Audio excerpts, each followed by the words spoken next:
Hai semua, selamat datang di channel Baca Saham. Pada video ini, kita akan membahas satu topik dengan judul Saham BMRI terjun bebas, ex-diet dividen tapi tetap profit. Tapi seperti biasa, semua pembahasan ini bukan rekomendasi dan hanya informasi. Ingat, kerugian kamu tanggung sendiri ya. Nah, kamu tentu sudah tahu bahwa pada hari ini, tanggal 14 April tahun 2025, harga saham BMRI terjun bebas, di mana ditutup pada angka 4.750 atau turun sekitar 6,86%. Kenapa hal itu bisa terjadi? Tentu saja kamu juga sudah tahu karena pada hari ini merupakan hari ex-date dari dividen Bank Mandiri ini. Bahkan pada awal perdagangan, harga sahamnya sempat turun bahkan jauh di bawah dari 4.750 hingga berangsur-angsur naik dan pada saat akhir perdagangan ditutup pada angka 4.750 atau turun 6,86%. Nah, sekarang kita lihat sekilas terkait informasi dividen Bank Mandiri ini.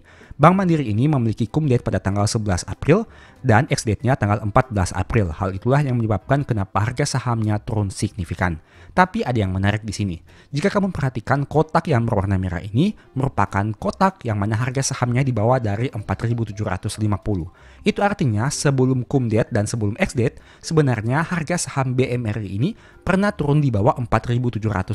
Dengan kata lain, apabila kamu melakukan pembelian pada area yang berwarna merah ini sebenarnya meskipun harga sahamnya turun ke angka 4.750 atau turun 6,86%, kamu sebenarnya masih tenang-tenang saja karena masih tetap cuan, di mana memperoleh dividen sebanyak 466 per lembar saham dan ada juga potensi dari selisih capital gain yang bisa kamu peroleh.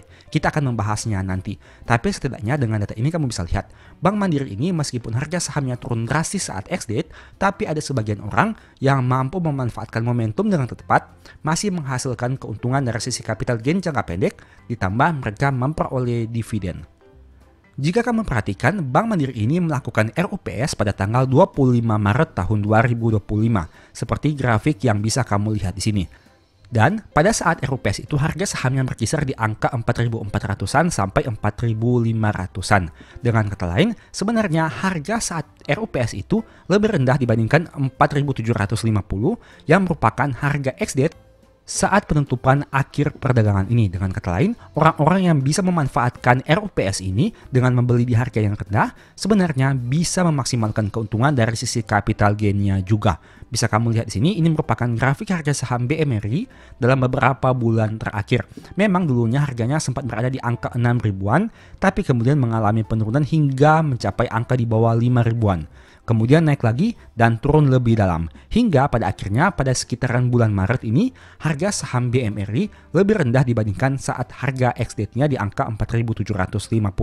Dengan kata lain, orang-orang yang bisa memanfaatkan situasi ini sebenarnya mereka bisa mendapatkan keuntungan yang double, baik dari sisi dividen dengan yield yang besar dan dari sisi capital gain dalam jangka pendek. Tentu saja ini diperoleh bukan dari saham yang kecil, melainkan dari saham raksasa dengan perusahaan raksasa yaitu Bank Mandiri atau BMRI. Nah, mari kita hitung-hitungan saja. Misalkan harga belinya di angka 4.660. Bisa kamu lihat mungkin berada pada range harga yang berada di bawah 4.750 ini. Dan dengan dividen 466 per lembar itu artinya diperoleh dividen yield sekitar 10%.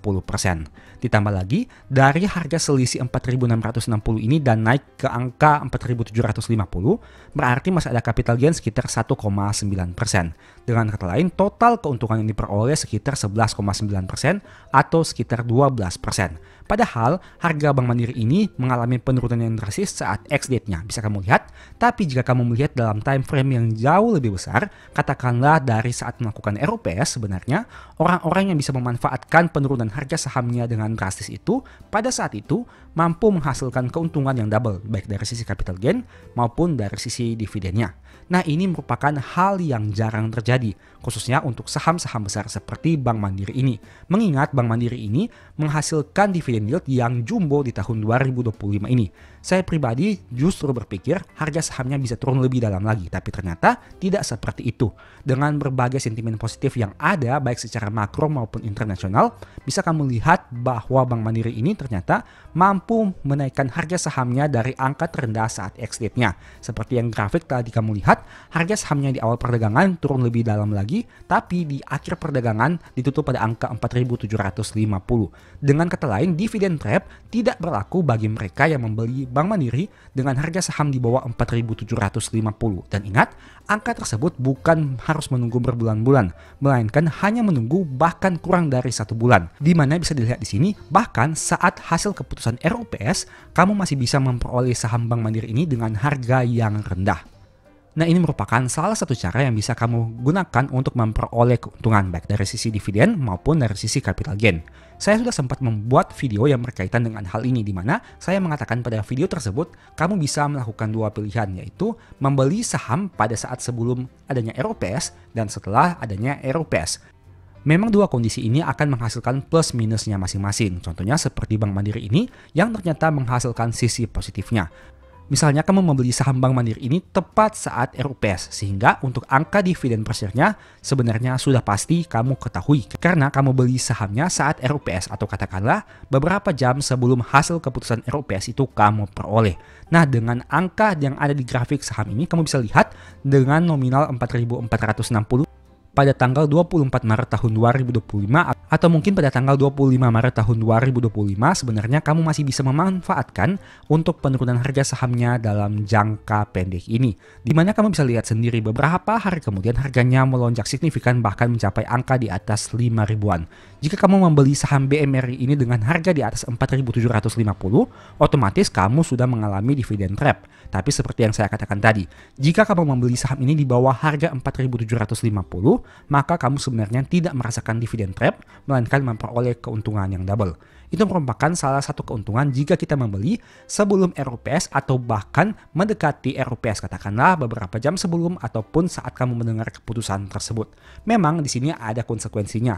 Apabila hasil keputusan RUPS ini ternyata sangat baik, dan contohnya seperti Bank Mandiri ini di mana harga sahamnya mengalami kenaikan sehingga pada saat ex-date meskipun turun drastis tapi penurunannya tidak lebih rendah dari harga beli kamu. Tapi di sisi yang lain, apabila hasil keputusan RUPS ini ternyata mengecewakan, maka bisa saja harga sahamnya bukan malah naik tapi turun lebih dalam lagi. Katakanlah misalkan Bank Mandiri ini menghasilkan keputusan RUPS dengan angka dividen per share yang jauh lebih kecil.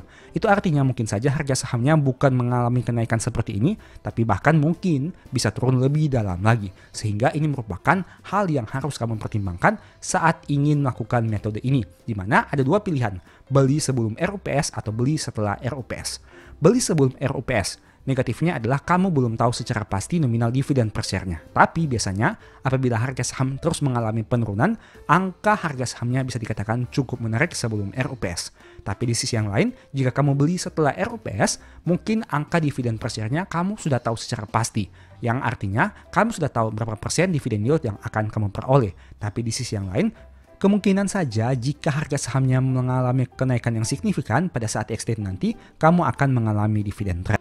Itu merupakan beberapa penjelasan singkat dari video yang sudah pernah saya buat sebelumnya.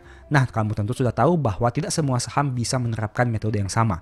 Ingat, Bank Mandiri ini bisa kita gunakan metode ini karena pada tahun 2025 kebetulan angka harga sahamnya pada saat ex-date tidak lebih rendah dari harga beli beberapa orang yang mampu memanfaatkan harga sahamnya saat di bawah 4.750. Tapi bagi sebagian orang yang mungkin membeli saham Bank Mandiri ini di harga 6.000, 5.000, dan seterusnya, mungkin merasakan dividen trap. Memang angka dividen per share-nya besar, tapi dari sisi capital gain masih mereka mengalami floating loss. Tapi kembali lagi, semuanya tergantung kamu. Bagaimana orientasi kamu? Apakah kamu memiliki time frame jangka pendek atau jangka panjang? Karena meskipun ada beberapa orang yang mungkin membeli saham Bank Mandiri di harga 6.000, tapi jika mereka memiliki time frame jangka panjang yang fokusnya kepada dividen, maka itu tidak menutup kemungkinan harga sahamnya nantinya bisa naik lagi. Jadi semuanya tergantung kepada kamu. Time frame kamu jangka pendek atau jangka panjang.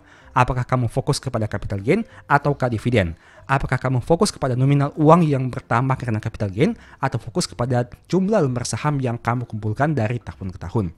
Semoga video ini bisa memberikan manfaat kepada kamu, dan tentu saja disclaimer on, semua pembahasan ini bukan rekomendasi dan hanya informasi. Bank Mandiri ini hanya merupakan salah satu contoh saham yang berhasil kita manfaatkan dari sisi capital gain dan dividen dalam jangka pendek. Tapi ada beberapa saham juga yang mungkin tidak sesuai dengan strategi ini. Jadi kamu harus pertimbangkan selalu mitigasi risikonya, karena bisa saja terjadi kemungkinan terburuk yang mungkin harus siap kamu hadapi. Sebagai informasi juga, sebelumnya saya sudah sempat buat satu video yang mungkin bisa berguna bagi kamu. Nonton hingga selesai agar memperoleh pemahaman yang utuh. Semoga bermanfaat. Nah, menurut kamu bagaimana apabila kita melakukan dividen investing di saham BMRI? Apakah worth it atau tidak? Mari kita bahas berdasarkan data histori yang pernah terjadi, khususnya dalam beberapa tahun terakhir ini.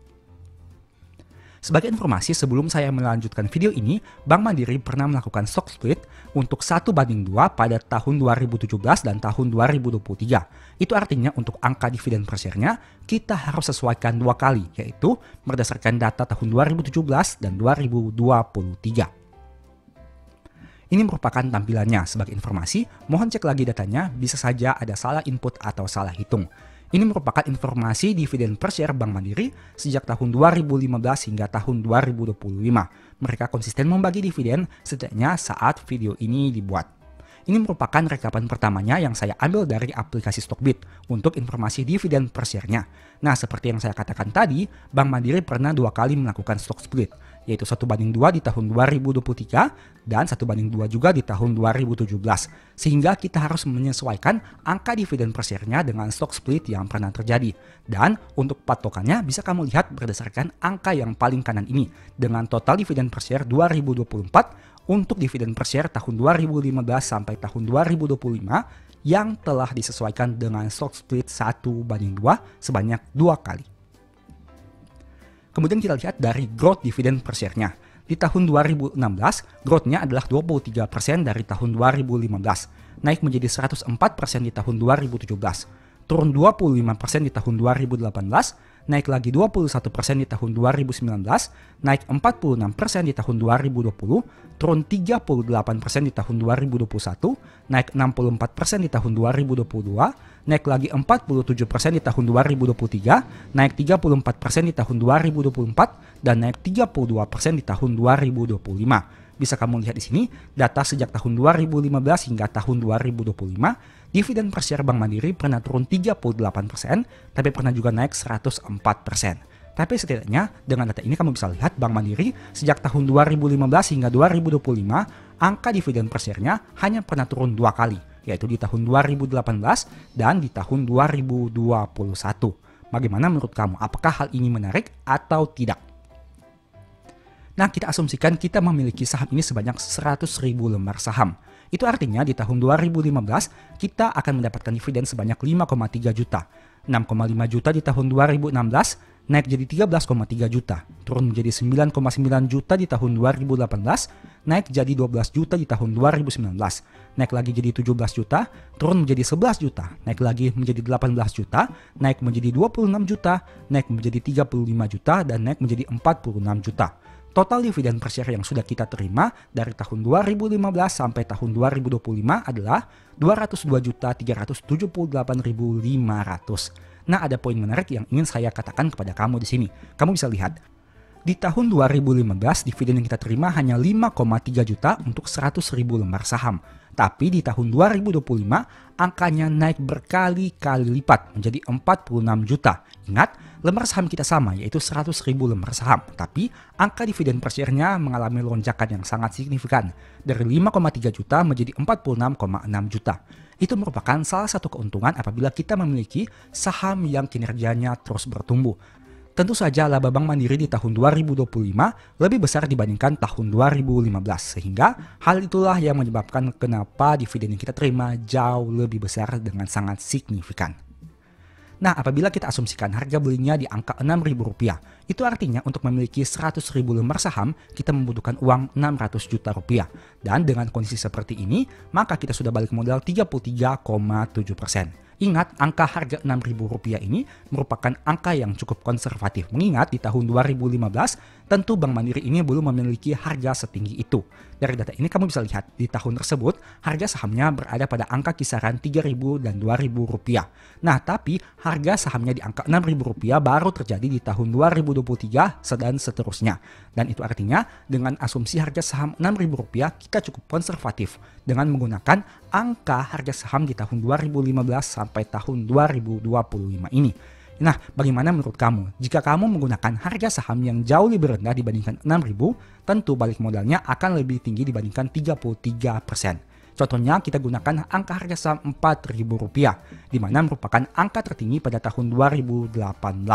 Bisa kamu lihat di sini, apabila kamu menggunakan angka harga saham Rp4.000, balik modalnya naik menjadi 50,6%. Itu artinya dengan asumsi harga saham Rp4.000 hingga video ini dibuat, kita sudah balik modal 50% dari saham Bank Mandiri ini.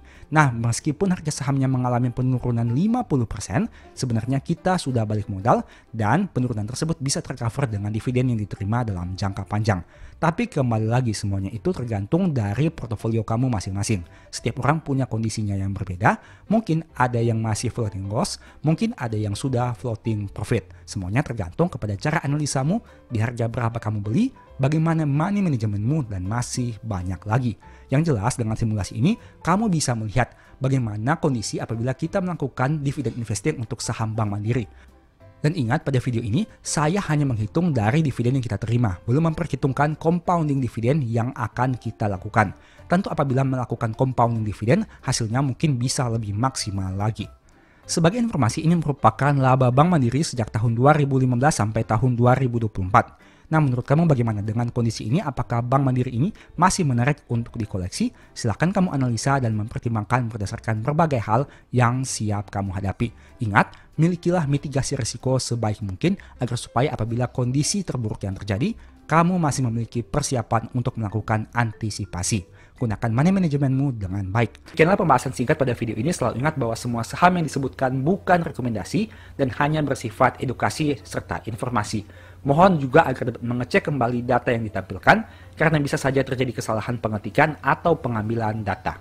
Di video berikutnya ingin dibahas materi apa lagi? Tulis di kolom komentar ya. Sebagai informasi, berikut ini beberapa list ebook baca saham. Pertama, psikologi saham. Kedua, stock for living. Ketiga, strategi nabung saham. Keempat, the stock market. Dan yang kelima, cara cepat analisa laporan keuangan. Apabila tertarik, chat saja pada nomor WA yang ada. Sekian video ini, semoga bermanfaat. Thank you.